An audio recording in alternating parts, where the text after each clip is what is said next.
Hello, Steeler people. Welcome to the, is it the second season preview? I feel like it's more, but I think it's only the second one. Yeah, definitely something in it. Yeah, what is quite a solemn evening. Just for sort of historical purposes, when we watched this when we were all in our 90s, the Queen passed away today. So yeah, bit of a solemn air going around at the minute. God bless her. Yeah, God bless her and all that. But we are here to talk Steelers. The season actually kicks off tonight with the Bills and the Rams, which I'm very much looking forward to. I just want to say a quick congratulations to Phil and his Manchester Titans, who won the British Championship over the weekend. Fantastic. Much deserved. That's what happens when you turn up to a playoff game. Well, let's not give your team any mention, shall we? I don't think they're mine anymore, to be honest. Yeah, I've got interest in the Manchester Titans as well because my head coach at university is their quarterback, Sam. Wow. Oh yeah, Springfield. Yeah. Well, yeah. He had an absolutely amazing game. Oh, he's incredible. He did. It's not fun when he goes in a quarterback in training. No, I can imagine. He's our Sam. I spoke to him a couple of times, so he's a very focused individual. Let's just put it. But yeah, got a job done, and that's how you run a program in British American football. So yeah, definitely. I mean, the Titans' defense was just amazing. All game, they're just absolutely amazing. They really were. So. It was a very fun game to watch. It was nice watching it on TV as well. It was like a real game. It was on the telly. It was a real game. But we are here for the Steelers. It's NFL. It's professional football. That's why we are here. So we are going to go through the roster, see what we think of it, see who they got rid of, so they've got rid of them, who's still there, who they should have got rid of, who we signed that's we're really looking forward to seeing. Obviously, the draft picks as well, starting quarterbacks. And then we'll have a quick look for the pre-season, who did well, who did shit. And then I think we'll have a look at the schedule and get some predictions of what we think is going to happen. Fuck knows is my answer, because we have no idea what's going to happen. I do. Well, you do, Phil, because you're all knowledge and wisdom. And is exactly the same yearly prediction. Yeah, which has come off every year, obviously. I've missed it this year. He's going. Oh God. He's going 16-1 to the Super Bowl. Yeah, probably. Basically, anyone who hasn't seen this podcast before, Phil is kind of like urinating trees, really annoying Manchester sort of cousin. It's mental, basically. You can't knock him for consistency. So. No, that's very true. It's consistently mad. Let's just put it that way. Standard, mate. Yeah. Absolutely standard. Well, at least you didn't go like full hog and just go for undefeated season Super Bowl kind of thing. You put that one loss in there. He's only done that under pressure. Let's be honest. Okay, so I'm just going to go through. Obviously, we did the sort of season review. Like I said, that I didn't press record on. So that's where we sort of stood. So from February, we sort of got the coaching staff sorted. We got Fridman Jackson as the wide receiver coach. Terrell Austin became our DC. Pat Meyer is our offensive line coach. Yes, we have an offensive line coach, apparently. The big name is Brian Flores, who obviously came over as a senior defensive assistant, linebackers coach, who I still think will take over from Tomlin. I agree with that. At some point, yeah. And we've got the lovely Matt Canada, who is under pressure, I feel, this season. Let's see what it can do with a mobile quarterback. But more on that in a bit. In March, we signed Mitchell Trubisky, obviously the ex-Bears quarterback who was at the Bills last season as backup. He signed a 2-year contract. We signed James Daniels for the O-line from the Bears. Not a bad signing. We'll see. Levi Wallace from the Bills. Mason Cole, our centre from the Vikings. Miles Jack, linebacker from the Jags, and Gunnar, our wide receiver kick returner from the Pats. You're not going to try and pronounce his second name. Yeah, Gunnar Orr. in April, we declined the 5th-year option for Devon Bush. Hurrah! And in May, Stephen Chewitt retired. Boo. But we did sign Larry Obugajobi, or whatever his name is, from one of those other teams that we recognise for a year. He's and butchering in the back there, because I know Jason did, but... Hello, what? Yeah, so that was a very, very busy off season. So obviously, once pre-season got out and they cut the roster down, so we just start with each position and just have a chat about that. Should we go there? Okay, so obviously quarterback. It was a 3-way race. Well, two-way race really. Thinking about it, so we've got Mitchell Trubisky, as I said. So for those of you who don't know, came from the Bears, Mason Rudolph, and we drafted Kenny Pickett in the first round. Discuss. Obviously, Mitchell Trubisky got the nod, as we all expected, really, which I think is the right thing to do. How do you feel going in? I think it's amazing. What a fantastic problem we got. I like Trubisky. I think he's got promise. He was just in an awful situation in Chicago. The weapons, obviously the weapons we have are much better than what he had in Chicago. And then coaching staff left him out to dry in terms of the scheme that they ran for him. It wasn't his scheme. It wasn't his scheme fit.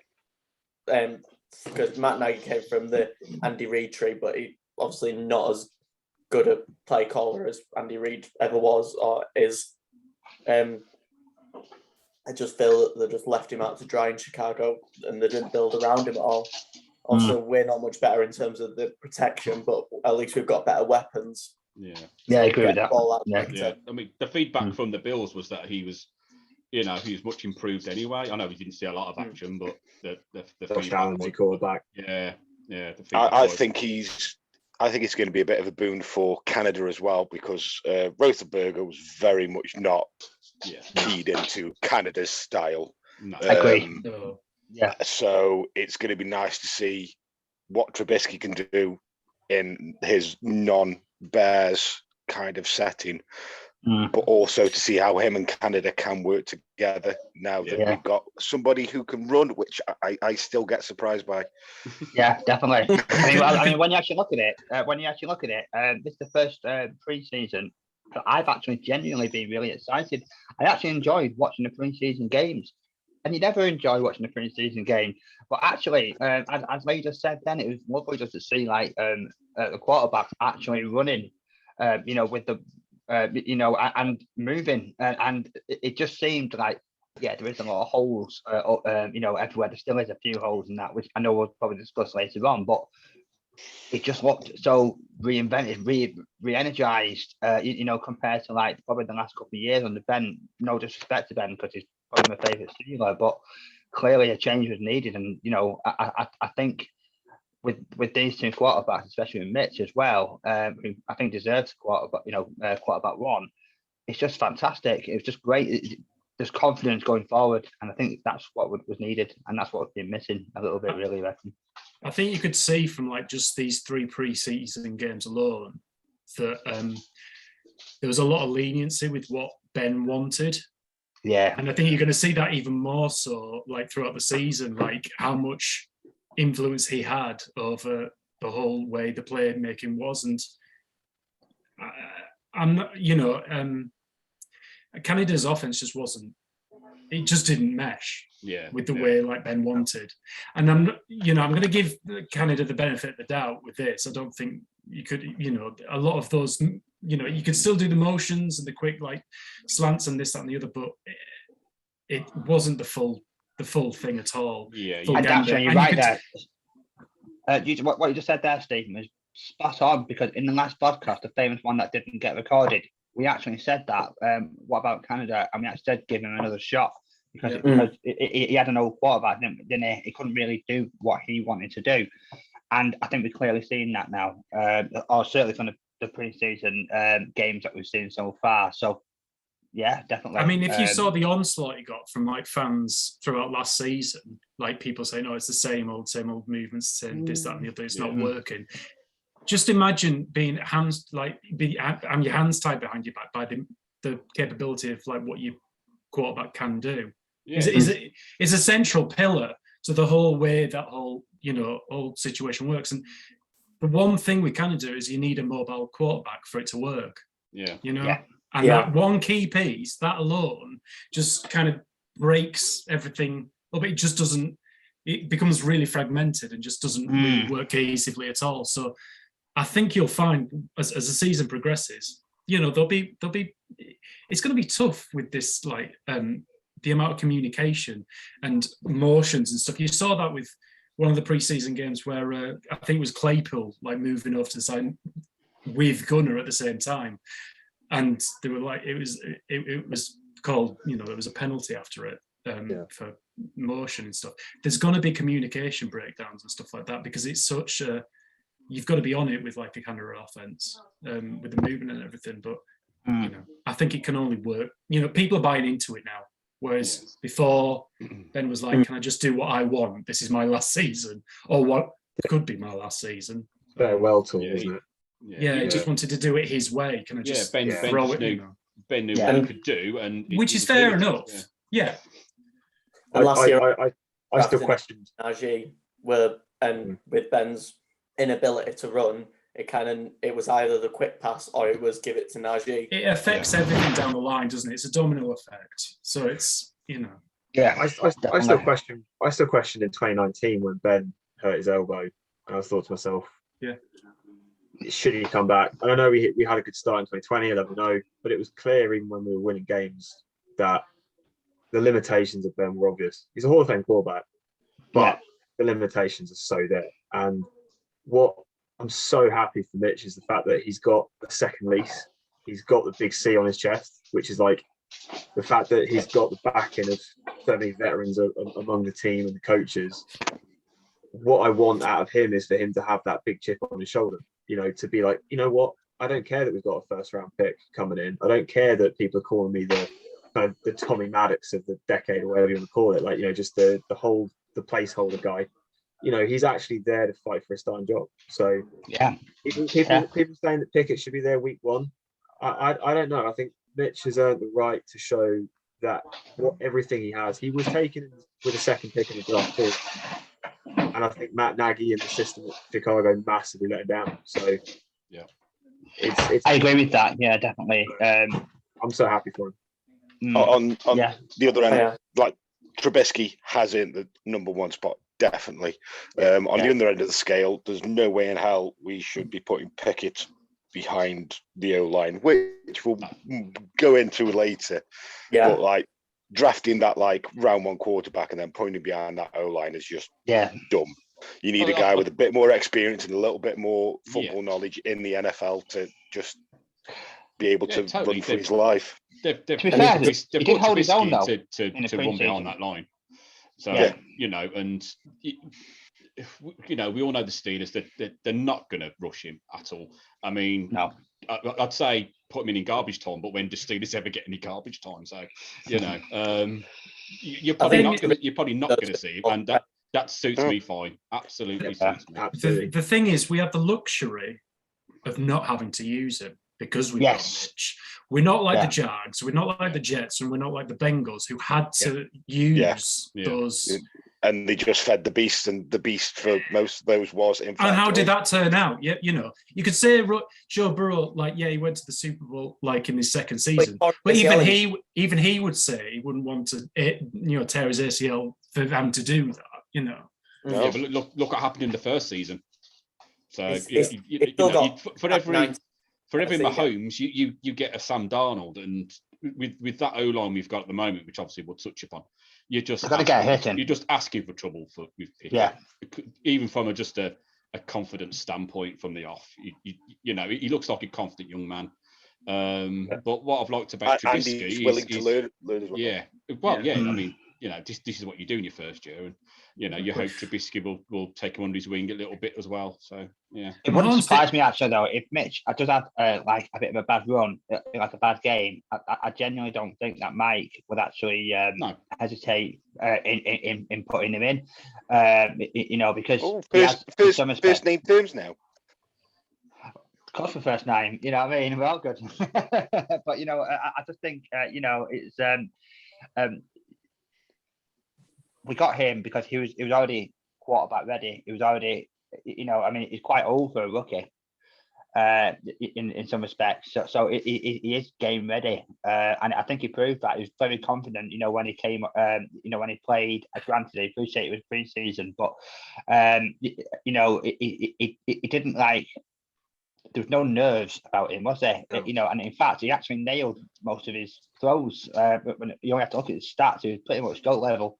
Again, it's pre-season, but what the Steelers have done really, really well with Kenny so far is when he's been put into the lineup, is they haven't asked him to go above and beyond. They've not given him, 999, hold the ball too long, sluggo seams, complex patterns, and anything like that. They've just given him safe routes, easy completions, build up his confidence, build up his work ethic. And to be fair, he doesn't look timid in the pocket. He doesn't look lost. His footwork for a rookie is very good. He doesn't look like he's seeing ghosts or that he's scared to face pressure, which, given our O-line, is definitely not a bad thing. There was a throw he made, and I think it was against the Lions, and I'm trying to remember the receiver, and it's completely gone from Miles Boykin. I think it was a back shoulder. Back shoulder one. Yeah. Oh yeah, I saw that. That was a 5-year veteran throw. Just the presence in the pocket to step up. That should, but just because he does it once, it doesn't mean that's him going to screw up. He's going to throw picks. He's going to make mistakes. He's a rookie. But Mitch is going to make mistakes. All quarterbacks make mistakes. Tom Brady makes mistakes. But it's just like the Steelers, especially from America. The patient, they just want to kill everyone. The preseason, you can't ignore it. There were 2 game-winning drives in there. One against Seattle, one against Jacksonville. I don't think, obviously, a long way to go in his career, but you can't look past that in terms of his development as well, and how good that's been for him in his development at quarterback, but also his confidence as a person. I am concerned though, just because. The emotion it's just going to run the emotion of it, the fact that it just seems too perfect. If he falls, it'll be a high fall. If he falls, but the thing with once Mitch has a bad game, just one bad game, or even a series of plays that are bad, the amount of chanting that Kenny will get after that will just be ramped up, and Tomlin will hear it, and it'll be like what they'll do to Mitch will just it could potentially crush him. What that will do for Kenny is, I'm concerned about the whole pressure that he could get put under about the whole. In that situation. That's my coach. If there's one head coach that is you're in a perfect situation for, is Mike, who whenever the Steelers do badly, whenever we lose a game, the social media response, especially from the America side of the world, is to just house fire. It's so ridiculous, boring to Trubisky down. But I agree, the emotion of the situation, the kind of kindred spirit of everything, it's too perfect in some ways. How many, with the due respect, how many quarterbacks have succeeded, Hall of Fame quarterbacks, and succeeded? Green Bay, the obvious example. But beyond that, it's hard to think of a situation where one guy is coming immediately. Drew Luck, debatable, because he could have been if Indiana kind of not had left him outside, but that's debatable. But that's where we need to get our emotion away from. Because Andrew Luck is the perfect example of what you can do with an amazing level of talent, but when you try and do it too soon, it goes completely horribly wrong. Get injured. Yeah. The Indianapolis Colts organization, how they handled Andrew Luck throughout his career was just. Going back onto what Stephen said about how, say, Trubisky makes some bad plays and they start chanting and it could break him. I don't think it will. This guy's been vilified in the Bears for years saying he was the issue when he pretty much wasn't. And I think he's got the stones to just go. Say what you want. I'm still going to go out there. I'm still going to do it. He was vilified, really, even before his name was even announced.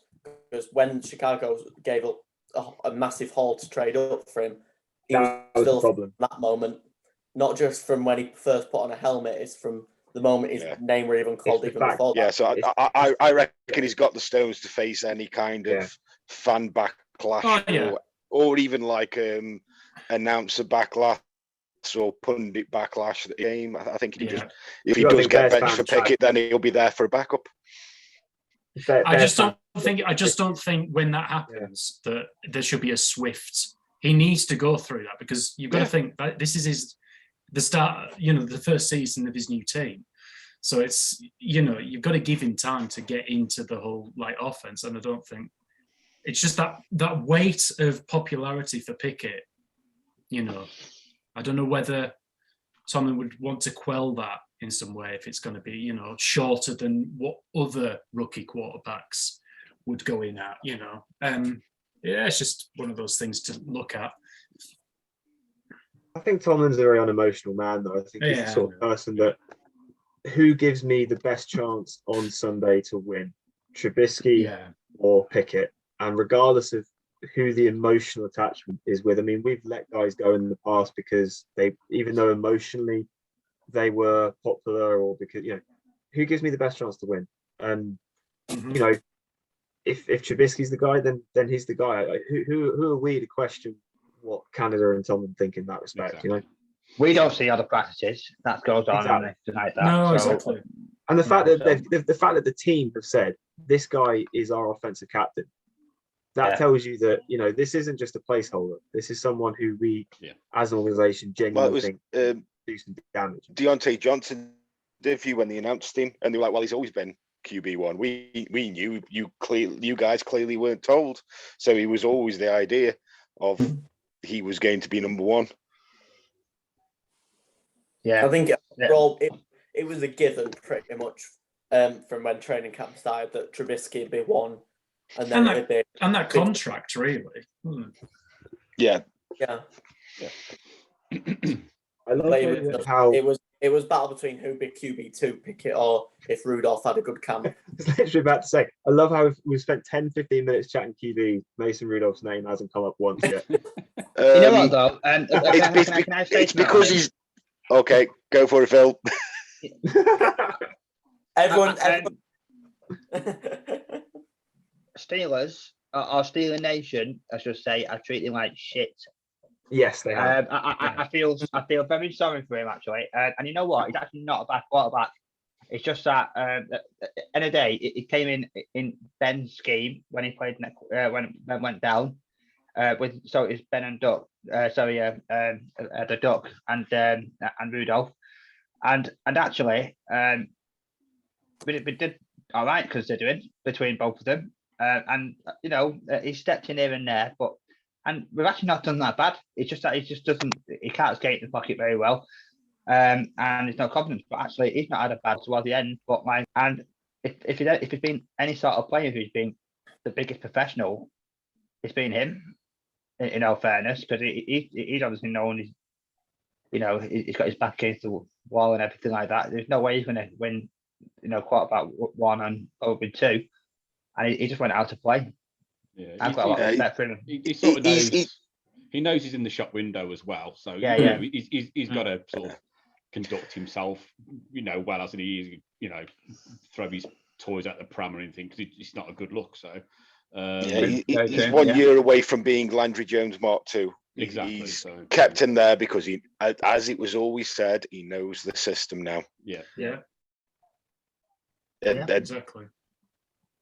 It's a good reason, but also it's bitten us in the arse in the past with Landry Jones when Landry Jones has gone on the field, and my friends famously have taken on the nickname that I gave him, which his full name was Landry Keen Jones.